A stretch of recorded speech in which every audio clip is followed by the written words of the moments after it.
Summary channel, and today we'll discuss the situation in the world on the 4th of July of 2026. Today we have a lots of very interesting updates, so let's start. And first we're going to talk about the conflict on the territory Ukraine, where the Russians during the previous 24 hours have improved their positions significantly along the entire line of combat contact. So let's start and let's talk first of all about the northern directions, about the Volchansk area, where the Russians, according to the Minister of Defense of the Russian Federation and according to the group of forces north, managed to take under complete control two villages. We are talking about the settlements of Volosivka and Zemlyano Yar. And these are the changes on the ground between the dates. So this is the end of the 3rd of July of 2026. Most of these territories used to be considered as a gray zone or infiltrated territories. But today we received confirmations from the Russian side that as a result of clashes, they managed to take both villages under complete control. As for the settlement of Volosivka, the Russians right now are focused to improve and to secure their flanks before moving further deep inside of the northeastern parts of the Kharkiv region. The Russians most likely will continue offensive operation in this area further in the southern direction, but the Russians are not going to move in the southern direction very fast.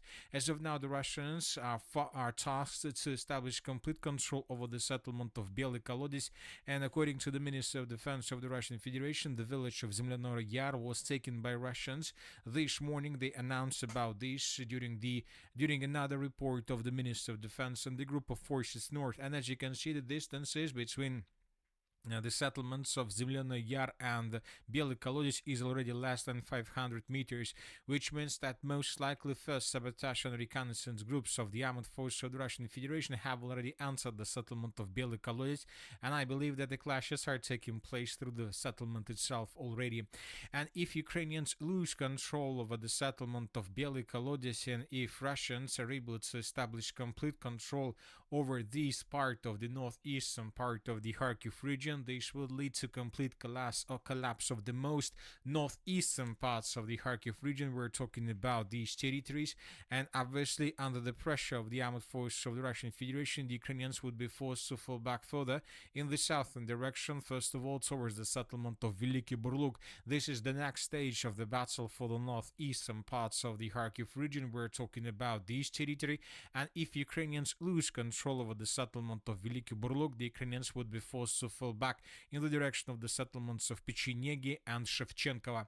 But I would like to remind you that these days the Russians continue their offensive operation not just through the settlements of Belый Kolodец and Sosnovka and so on. According to the group of forces north, currently there are very heavy clashes in the area of the settlements of Petropavlovka, Mitrofanovka, in the area of the villages of Kolodец near Grigorovka. So the Russians are pushing Ukrainians from the east as well, trying to take on the complete control the most northeastern parts of the Kharkiv region. And I would like to remind you that during the first stage of the special military operation, these territories were already under Russian control in 2022, but during the fall of 2022, the Ukrainians, as a result of the Kharkiv counteroffensive operation, managed to recapture all these territories, and now we see that the Russians are trying to return these territories back under the Russian control. Now let's move further and let's discuss the situation along the river Oskol, and the most important updates of the previous 24 hours are coming from the Barova pocket. During the previous several days, the Russians improved their positions significantly. For example, this is the situation by the end of the 2nd of July of 2026. This is the situation by the end of the 3rd of July of 2026. During the previous 48 hours, the Russians published lots of updates about the situation in this area. For example, in this video that was published yesterday during the 3rd of July of 2026, we can see how the Russians were fighting for the settlements of Druzhelyubovka and Chernishina.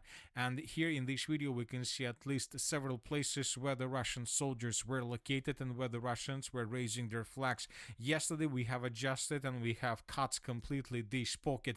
And today during the 4th of July of 2026, the Minister of Defense of the Russian Federation, the group of Forces West, published additional updates about the situation in this area.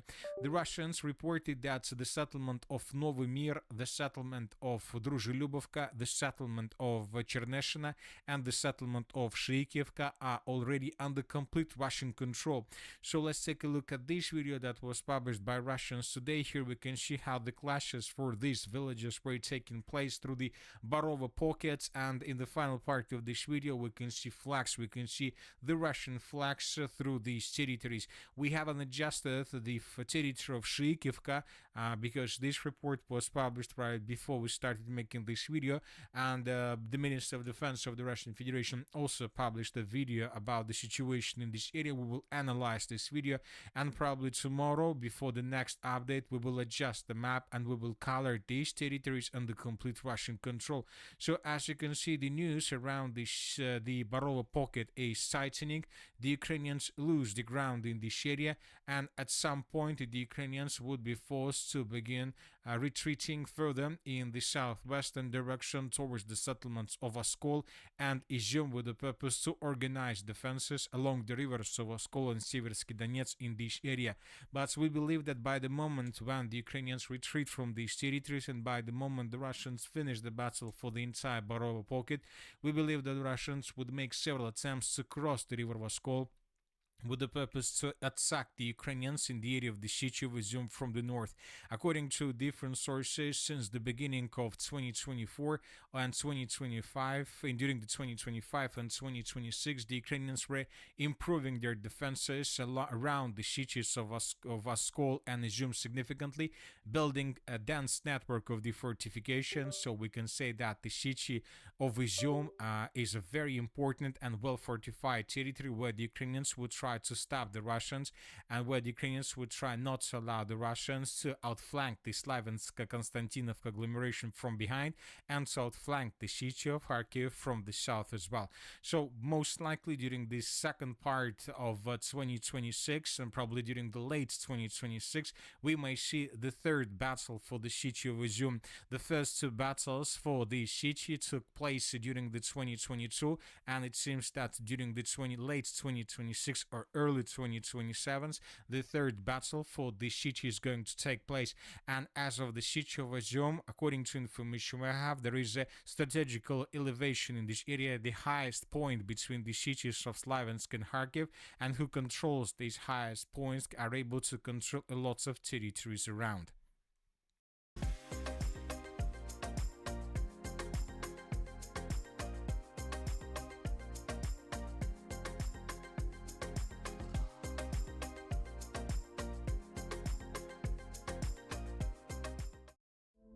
Every second. Blood of my blood. Bone of my bone. Now let's move further and let's discuss the situation in the area of the Sychyv of Liman. As of the previous 24 hours, the Minister of Defense of the Russian Federation haven't reported anything on the matter about the situation in this area. We have just a regular report where the Russians reported that additional buildings were secured by Russians, that the Russians continued advancing further, and that the battle for the Sychyv of Liman is coming to its end. And we believe that the Russians decided to cut the number of villages captured by Russians into several batches. So you know that during the 7th and 8th of July of 2026, a NATO summit is going to take place on the territory of Ankara in Turkey, where the Western countries, the United States of America, the NATO countries, Ukraine, will decide what to do next and how the Western countries and Ukraine are able to stop the Russians. And according to information we have, the Western countries are going to provide a lot of money to Ukraine. The sources reported about billions of euros. NATO will allocate 70 billion to Ukraine at the Ankara summit. The publication reports that at the summit, countries will approve an additional 70 billion euro in aid to Kiev, as well as commitment to maintain support at least at an equivalent level in 2027. So which means that Kiev will get lots of money during this summit. So that is why we believe, and as usually, this is something like a pattern, this is something like a signature. Almost every time before any NATO summit, the Russians, and both the Russians and the Ukrainians, are trying to show significant results on the ground. The Russians are tasked to show the NATO countries that all these allocations and all these fundings and all this financial aid to Ukraine is useless, and the Ukrainians from their side are trying also to show that they have strong cards also before any NATO summit that took place have taken place since the beginning of the special military operation, also with the purpose to show the Western countries and the NATO countries that their investments change the situation, that the Ukrainians improve their positions, and so on and so on. So, due to the fact that the NATO summit is going to take place within the next basically 2 days, this means that most likely during the next 2 days the Russians will report more updates about changes on the ground, and we believe that maybe tomorrow during the 5th of July of 2026 or during the 6th of July, the Russians will announce complete control over the city of Liman, or the Russians will announce complete control over the cities of Orekhov and Preobrazhenka, because the Minister of Defense and the Commander-in-Chief of the Armed Forces of the Russian Federation today reported that the clashes are already taking place through these two cities and through the entire Orekhov agglomeration. And as for the Ukrainian side, during the previous 24 hours, they made an attempt to make their cards stronger, and the Ukrainians attacked deep inside of the theater of Russia using hundreds of drones. The sources reported that the Ukrainians attacked the city of St. Petersburg, and the Ukrainians were trying to hit the St. Petersburg oil terminal, and the terminal was hit, but the damage is minimal. Furthermore, the Ukrainians attacked deep inside of the theater of Russia. The Ukrainians were trying to attack the settlement of Votkinsk, but pro-Ukrainian sources reported that every single Flamingo-type missile was brought down and intercepted by Russians. As for the settlement of Votkinsk, we have this military enterprise, and this is the main military enterprise where Russians produce Iskander missiles. So the Ukrainians were trying before the NATO summit to attack this military enterprise and to have as much as possible strong cards before this event. And it seems that the Ukrainians were trying to attack in the direction of the southern regions, and we have several videos from the area of the settlements of Berdyansk and Stavropol. As for the Stavropol, we have this video where we can see some black smoke over the settlement, and the sources reported that the Ukrainians attacked another military enterprise on the territory of the settlement, but as of the end of the 4th of July, it's very difficult to say. Anyway, we see that both the Russians and the Ukrainians are trying to make stronger cards before the beginning of the NATO summit, and this is not the end. Obviously, during the next several days, we'll see more updates. Furthermore, the Commander-in-Chief of the Armed Forces of Ukraine, Syrsky, stated today that the Russians began the preparation of the next massive attack that also might happen right before the NATO summit starts. So probably between the 5th and the 6th, probably yes, tomorrow, between Sunday and Monday, the Russians will carry out another massive attack using this time hundreds of drones. The Russians haven't used drones almost at all during the previous massive attack, so the Russians saved their capabilities to make another strike, which means that right before the NATO summit starts, the Russians may carry out another massive attack through the territory of Ukraine. So anyway, let's wait and see how the things are going to develop next, but now let's continue with the Konstantinovka-Slaviansk agglomeration. Frie fejrer jubilæum, men gaven, den er til dig. Lige nu får du nemlig også et gavekort på 750 kroner, når du melder dig ind. Se tilbud og vilkår på frie.dk. Swiffer opfanger og holder på stødet med et enkelt strøg. Stødet forsvinder, Swiffer vinder. As we discussed during the previous video, the Russians, as a result of clashes, established complete control over the settlement of Konstantinovka. As you can see, I have covered with my cursor this icon of flag, and you can see right now lots of icons with flags were highlighted, and every single icon with flag that was highlighted is the place, the point on the territory of the city of Konstantinovka where the Russians raised the flag either of the Russian unit or of the Russian Federation or of the Russian unit that was responsible or involved in the battle for the city of Konstantinovka. Lots of flags were raised through the city. By the way, today both Zelensky and the Commander-in-Chief of the Armed Forces of Ukraine, Syrsky, rejected that the Russians managed to take on the complete control of the city of Konstantinovka. They say that the Russians sent forces on the territory of the city, but the Ukrainians almost every single time the Russians send units, the Ukrainians find them and force the Russians to fall back. So according to the Ukrainian reality, the city of Konstantinovka still remains almost under complete Ukraine control without even a single position of the armed force of the Russian Federation through the city. So this is the situation. We used to see the same thing with the cities of Pokrovsk and Mirnograd. The Russians announced control over the both cities, Pokrovsk and Mirnograd, somewhere in the end of 2025, but the Ukrainians confirmed the loss of both cities only probably somewhere in April or May of 2026, so maybe 4 or 5 months after. So we believe that the same situation will be with the city of Konstantinovka, and very likely that if the city of Konstantinovka was lost by the Ukrainians, they would confirm this only when the Russians will approach the southern parts of the city of Kramatorsk. So we shouldn't expect that the pro-Ukrainian sources will adjust their maps very fast. At the same time, pro-Russian sources stated that first sabotage and reconnaissance groups have already entered the settlement of Alexeyevo-Drushkovka and that the clashes began 4 days city on the way towards the settlement of Drushkovka.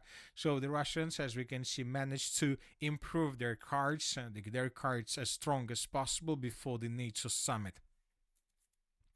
Now let's move further and let's talk about the Dobropolye direction. The Russians confirmed the presence of Russians on the territory of the city of Dobropolye itself. During the previous 24 hours, we haven't received anything. We're talking about videos, but once again, the NATO summit will start only on the 7th of July, which means that maybe tomorrow or the day after tomorrow, pro-Russian sources will publish first videos with flags through the city of Dobropolye as well. And I believe that this is going to happen. During the next 2-3 days, the Russians will try to create the situation that everything is under the Russian control and that the Russians are advancing along the entire line of combat contact, starting from the Zaporozhye area till the area of the city of Sumy. As for the territories a bit further to the south, today the Russians improved their positions through the settlement of Vasilievka, and these are the changes on the ground between the dates. This is the end of the 2nd of July, this is the end of the 3rd of July, and this is the end of the 4th of July. The Russians confirmed control over the territory, and we have a video where we can see how the Russians were moving through the settlement of Vasilievka further in the northwestern direction. So we have lots of proofs that the Russians managed to improve their positions through this area as well. As for the Zaporozhye direction, during the previous 12 hours, we haven't received anything on the maps of videos or changes on the ground. The Minister of Defense reported that the clashes for the settlement of Pokrovsky begins, but once again, I believe that during the next 2-3 days, the Russians will announce several more villages under their control, and among these villages could be the villages from the Zaporozhye direction. The Russians may say something about the settlement of Velika Mikhailovka, because today the Minister of Defense of the Russian Federation stated that the clashes began on the territory of the village itself. So it's something like a signal that the Russian troops might be already through the settlement of Velika Mikhailovka. So that is why we might expect that in coming hours before the NATO summit, the Russians may announce control over this settlement. This is a possible situation. Furthermore, today the Minister of Defense of the Russian Federation also stated that the clashes continue for the settlements of Orekhov and Preobrazhenka, and also before the NATO summit we might see another big video, long video from the Russian side with dozens of flags raised through the entire eastern directions, through the entire Zaporozhye and Dnipropetrovsk direction. So everything is possible. So as of the 4th of July, this is the dates of the territories and changes between Dobropolye and Kharkiv area. Probably tomorrow on the 5th of July, the Russians will shift their focus to the Zaporozhye and Dnipro direction, and maybe during the 6th of July, the Russians will announce about additional changes on the ground through the Sumy and Chernigov direction, because there are also chances that the Russians, before the beginning of the NATO summit, may announce additional changes on the ground, and expand through the northern parts of the Chernigov region to make their cards as strong as possible before NATO organizations and the Western organization announce additional military aid and support to Ukraine. Ægte kvalitet er mere end design. Det